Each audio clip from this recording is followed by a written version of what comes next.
L'économie bleue, c'est l'ensemble des activités maritimes. La première activité que nous connaissons au niveau de la mer, d'abord, il y a le transport maritime, mais il y a surtout les ressources minières, les ressources minérales, les ressources halieutiques également, et toutes les activités qui tournent autour de ce secteur-là.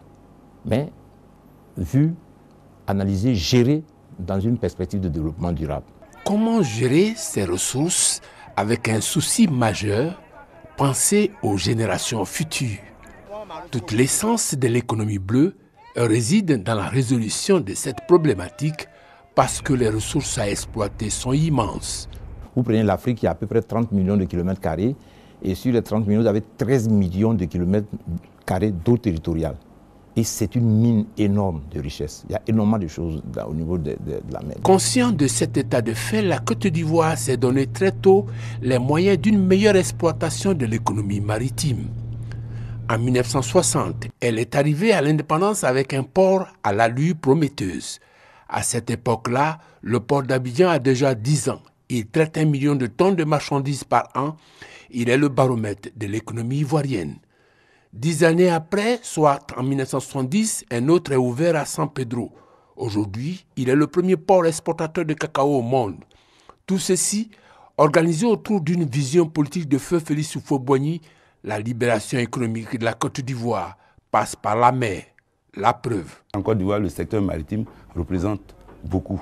Il est le deuxième employeur après l'État. On a plus de 5000 dockers. Plus de 60% des industries se trouvent en mer. 90% ou bien plus de 90% de nos exportations ensemble, de notre commerce extérieur passe par. Plus de demi-siècle après les indépendances, un nouveau concept est né, l'économie bleue, parce que des prédateurs sont apparus. À titre d'illustration. Par exemple, on a des techniques, par exemple, de pêche qu'on appelle le chalutage à bœuf. C'est-à-dire il y a plusieurs chalutiers, 2 ou 3, beaucoup plus de chalutiers qui se mettent ensemble et qui raclent le fond marin. Que ce soit les petits poissons, que ce soit les gros poissons, que ce soit le poisson indésirable, même ce qu'on appelle les frayeurs, c'est-à-dire là où le poisson se reproduit, tout ça se détruit. Se donner les moyens de bien gérer le domaine maritime et le protéger contre les menaces de toutes sortes et de toute nature devient une exigence vitale. Avant tout, commençons par circonscrire cet espace.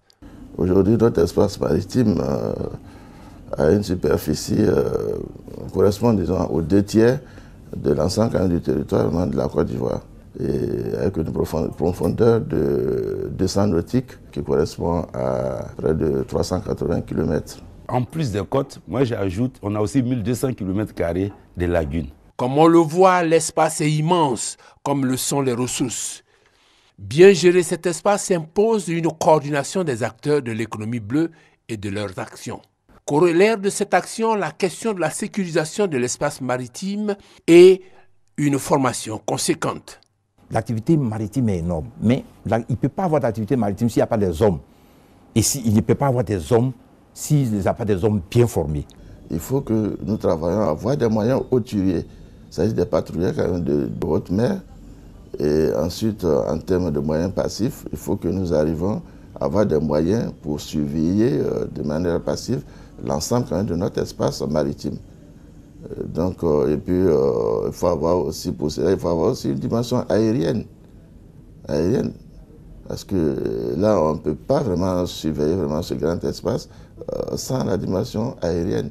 Devant ces enjeux, la mutualisation des moyens et des hommes est nécessaire. On a signé la charte de Lomé le 15 octobre 2016. Cette charte, c'est une convention entre les États africains. Si on met en œuvre cette convention au niveau de tous les États, beaucoup de choses peuvent bouger. Le prix à payer s'explique aisément et doit être assuré parce qu'il faut laisser aux générations futures un espace maritime économiquement viable et sécurisé.